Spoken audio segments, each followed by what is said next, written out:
আমাদের এসএসসি এক্সামের আর মাত্র 5 থেকে 6টা দিন বাকি রয়েছে। এর মধ্যে আমাদের একটা প্রবলেম সবারই হচ্ছে, পড়ছি অনেক কিন্তু মনে থাকছে না।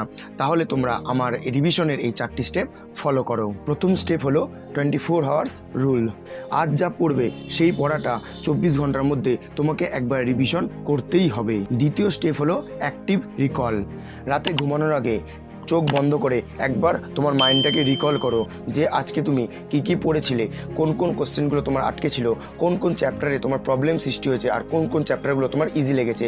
এই ব্যাপারটা তোমাকে কিন্তু পরবর্তী সময় যেহেতু যখন এক্সামে বসবে তখন খুবই হেল্প করবে। রিভিশন ট্রিকের থার্ড স্টেপ হলো সেপারেট রিপিটেশন, যার মানে হচ্ছে তোমরা আজকে যেই পড়াটা পড়বে সেটা ঠিক 24 ঘন্টা পর, আবার তার থেকে ঠিক 7 দিন পর এবং তার থেকে ঠিক 1 মাস পর আবার পড়বে। যাদের এক্সাম খুব কাছে রয়েছে তারা এইটি একদিন পর পরই করো, আর যাদের এক্সাম আজ থেকে 15-20 দিন পর রয়েছে তারা এই স্টেপটা ফলো করতে পারো যে আজকে একদিন, তারপরে মাঝে 3 দিন গ্যাপ দিয়ে আর তার মাঝে 7 দিন গ্যাপ দিয়ে এরকমভাবে তোমরা রিভিশন করতে পারো, যার ফলে এই তোমার যে মেমোরিটা রয়েছে রিভিশনের সেটা লং টাইম পর্যন্ত চলবে তোমার এক্সাম পর্যন্ত। আমার রিভিশন ট্রিকের 4th স্টেপ অর্থাৎ লাস্ট স্টেপ হলো শর্টস নোট।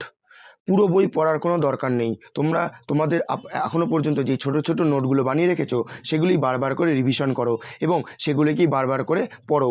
আমার রিভিশন ট্রিকের এই 4টি স্টেপ তোমরা যদি ফলো করো তাহলে আশা করছি তোমাদের 90% জিনিস বা 90% পড়া তোমাদের ইজিলি মনে থাকবে এবং তোমাদের খুব অল্প সময়ের মধ্যেই তোমাদের পুরো সিলেবাস রিভিশন হয়ে যাবে।